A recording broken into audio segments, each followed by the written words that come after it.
초대 교회에는 그리스도인들에 대한 오해들이 몇 가지 있었다고 합니다. 첫 번째는 기독교인들은 근친상간했다라는 이상한 소문이 돌았습니다.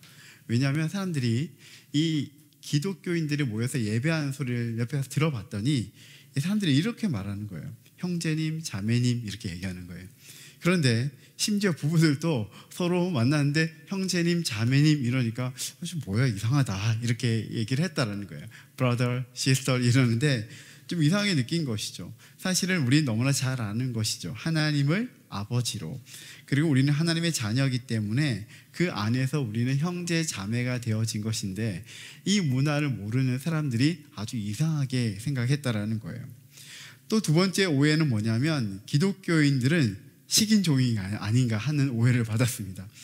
왜냐하면 예배를 드리는데 이렇게 말하는 거예요. 이것은 주님의 피요 이것은 살이요 이러는 거예요. 그래서 야, 잔인한 사람들이다. 뭔가 피와 살을 뜯어 먹는다 이렇게 말하면서 야, 기독교인들은 좀 이상하다라는 소문이 있었습니다.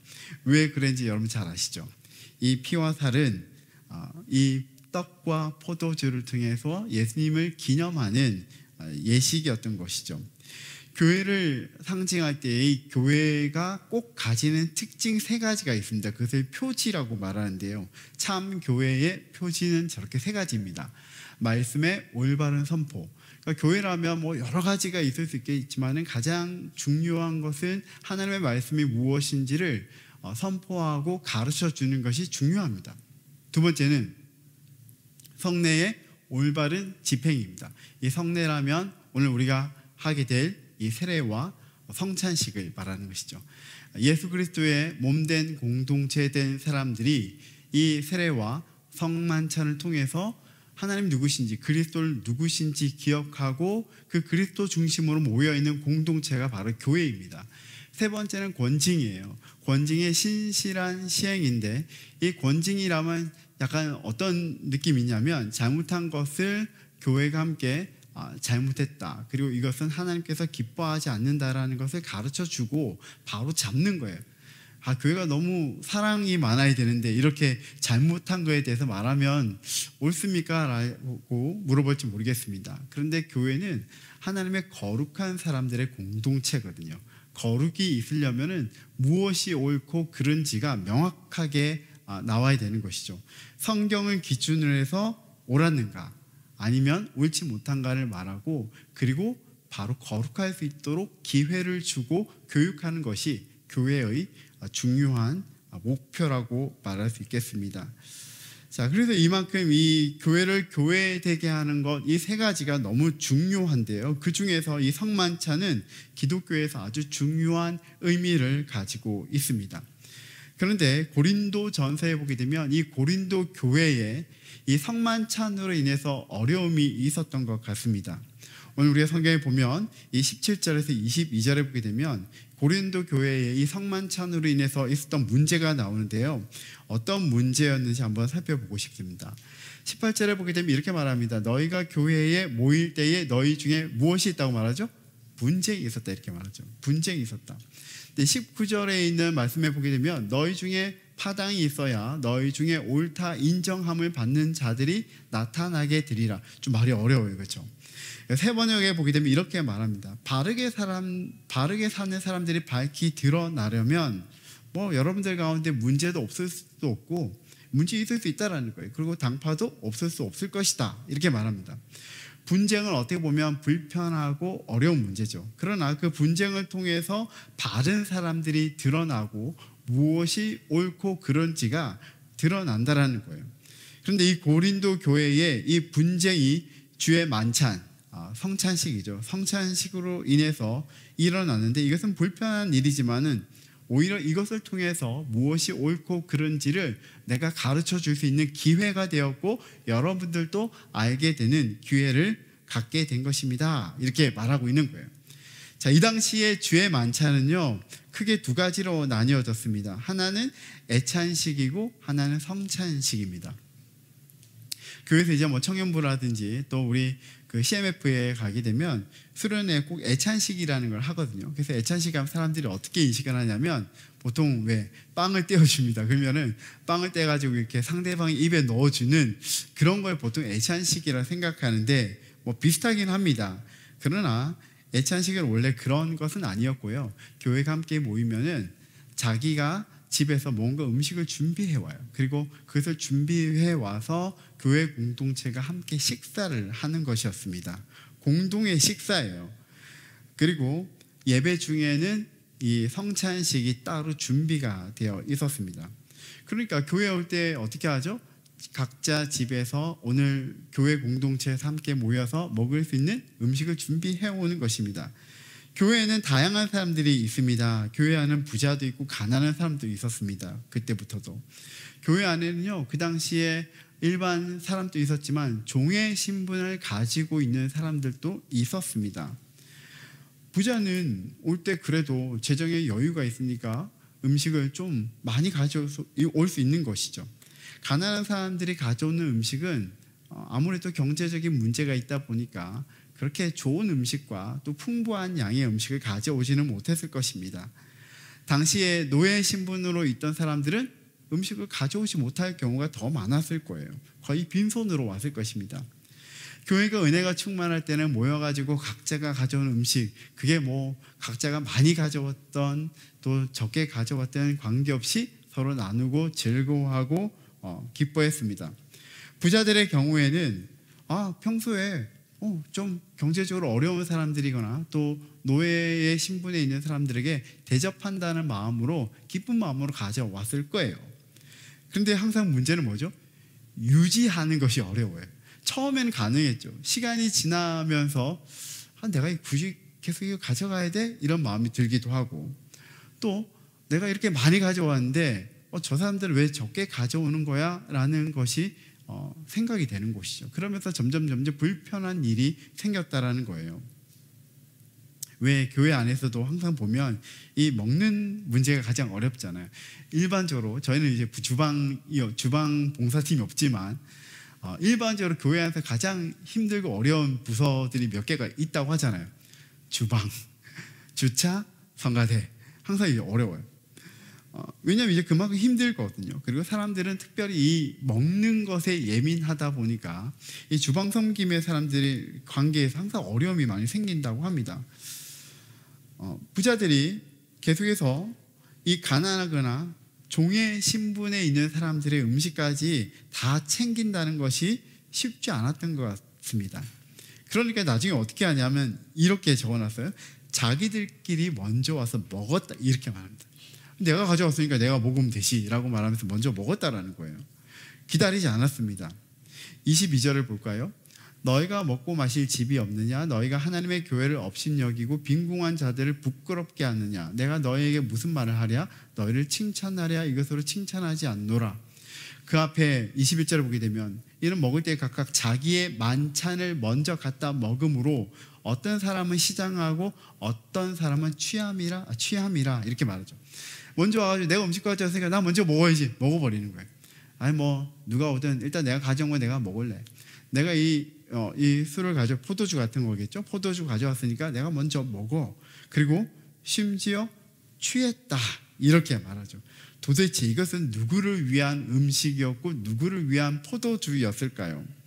부자나 권세 있는 사람들이 먼저 먹고 그리고 공동체 내에 가난한 사람들과 노예들을 외면함으로써 약한 자들에게 고통을 주는 문제가 이 고린도 교회 안에 있었다라는 것이죠. 그러면서 책망합니다. 그래, 맞아, 당신들이 먹을 수 있는 것이지. 그러나 교회가 그러면 되겠습니까? 교회가 있고 없고의 차이에 따라서 연약한 자들을 업신여긴다면 그것이 정말 하나님의 교회라고 말할 수 있겠습니까? 라고 말하는 거예요. 자, 이런 상황을 좀 정리해 보면요, 고린도 교회는 이 성만찬과 관련해서 어떤 문제가 있었을까? 두 가지를 정리해 볼 수 있는데, 첫 번째는 그리스도가 빠진 성만찬이 되었다라는 거예요. 성만찬은 한마디로 주님을 기억하는 시간이거든요. 그리고 이 애찬도 결국 함께 먹는 것이지만은 주 예수 그리스도의 이름으로 함께 모여서 교제하고 또 함께 식탁에 교제를 나누는 건데요. 이런 모임 속에 그리스도가 없고 자기 자신만 남았다라는 거예요. 자신의 재물, 내가 또 뭔가 가져올 수 있는 그 부유함이 있다는 것을 자랑하고 어느 순간 그리스도는 없는 자기 자신과 자기의 욕심만 있는 그런 식사가 되었다는 것은 굉장히 우리의 마음에 아픔을 느끼게 하는 것 같습니다. 그리스도가 없는, 그리스도가 주인 되지 않는 성만찬은 그냥 종교적인 식사일 뿐입니다. 오늘날 우리가 성만찬을 하게 되면서 또 우리가 함께 교회로 모이게 될 때에 이러한 잘못을 범하면 안 되겠죠. 우리가 예배하다 보면 또 신앙생활 하다 보면 또 이 성만찬에 우리가 함께 참여하다 보면은 그리스도를 기억하고 그분께 감사해야 되는데 자기 자신에게만 집중할 때가 있습니다. 저를 구원하신 하나님, 저를 위로하신 하나님, 저에게 생명을 주신 하나님, 맞죠? 그런데 기억하고 기념하라는 것은 그래서 우리가 얼마나 그 은혜를 받을까가 우선이 아니라 그래서 우리에게 이 생명을 주시기 위해서 예수님께서 어떻게 하셨는가를 기억하는 거잖아요. 그것을 잊어버리면 안 되는 것이죠. 주님을 기억하는 우리 교회가 되었으면 좋겠고요. 주님을 기억하면서 감사로 나아가는 우리의 성만찬이 되었으면 좋겠습니다. 두 번째는요, 서로의 마음을 아프게 하는 소수만을 위한 종교 예식이 되어 버렸다라는 거예요. 교회 안에 여전히 빈부의 격차가 드러나고 서로의 마음을 아프게 했다는 것은 심각한 문제입니다. 오히려 이 성만찬 중에서 하나님을 영화롭게 하고 서로를 세워가야 하는데 그게 되지 않았던 것이죠. 오늘 이 땅에 빈부의 격차가 나지 않는 곳은 그 어디에도 없습니다. 교회도 동일하겠죠. 그러나 교회가 오늘 이 사회에서 가지고 있는 그 모습을 그대로 이 공동체 안에 들고 들어온다면 그것은 온전한 모습이 아닐 것입니다. 교회에는 다양한 사람들이 있습니다. 재정적으로 또한 직업도 전공도 또 나이대로 여러 사람들이 있습니다. 그런데 그 전공, 직업, 그 사람들이 가지고 있는 그 재정 또한 그런 것들로 인해서 차별이 생긴다면 그 공동체는 정말 예수 그리스도를 하나님으로 모시고 주로 모시고 또한 그 가운데 모여지는 한 몸, 한 공동체라 할 수 없는 것이죠. 서로의 다름이나 또한 가진 것의 정도에 따라서 그 공동체 내에서 존중도가 달라진다면 그것이 사회와 다른 게 무엇일까요? 그럼 우리는 기억할 때에 우리가 주 예수 그리스도의 이름으로 모였고 하나님의 사랑을 받았고 그리고 하나님의 자녀로서 우리가 서로를 배려하고 그리스도 중심으로 잘 이어지는 공동체가 되기를 기도합니다. 제가 지난 한 주간 동안 여러 가지 일들이 있었는데요. 예배 찬양 학술 대회에서 제가 사회자로 참여했고 또 어제까지는 한국 누가회 CMF에서 징검다리 수련회가 있었는데 거기도 참여했었습니다.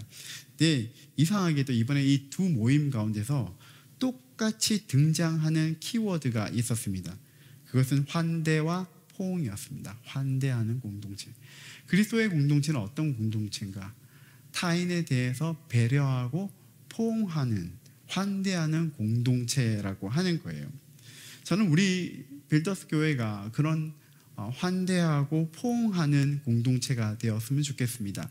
제가 이렇게 준비를 하면서 예배해 보게 되면 제일 처음에 오시면 여러분 보셨는지 모르겠지만 이렇게 쓰여져 있습니다. Welcome home. 웰컴. 여기 집 아니잖아요. 웰컴 처치라고 했는데 왜 홈이라고 했을까요?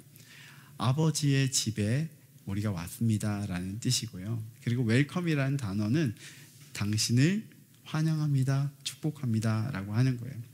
그래서 저희 예배 가운데는 처음에 이렇게 보면은 함께 다 같이 일어나서 인사하는 시간 있잖아요. 좀 어색하긴 할 거예요. 그런데 그냥 그렇게 하지 않고 앉아 있으면은 우리가 앞만 보기 되게 쉽습니다. 저도 이제 작년 안식년을 가지면서 여러 교회들을 또 다녀보고 예배를 했는데 이렇게 잘 모르는 교회 처음 가면 되게 어색해요. 그러니까 어떤 습성이 있냐면 앉아가지고 앞만 보게 됩니다. 옆을 보면 부담스러워요. 앞만 보게 되거든요.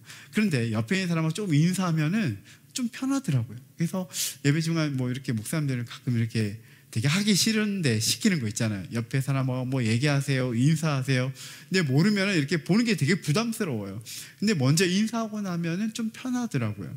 아, 우리 공동체는 주님의 이름으로 함께 모였기 때문에 서로 환대하고 포옹하는 공동체가 되어야 한다라는 마음이 들었습니다.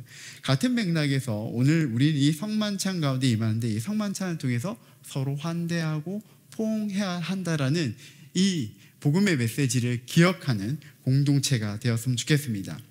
그래서 두 번째는, 이 성만찬을 할 때마다 우리가 기억해야 할 것은 무엇인가요? 바울은 고린도 교인들에게 성만찬에 담겨있는 원래 의미가 무엇인지를 상기시켜 줍니다. 말씀을 보게 되면 이렇게 말합니다. 23절과 24절을 요약해보면 이렇습니다. 예수님께서 떡을 가지고 축사하시고 떼어서 이것은 너희를 위하는 내 몸이니 이것을 행하여 나를 기념하라, 이렇게 말하고 있습니다.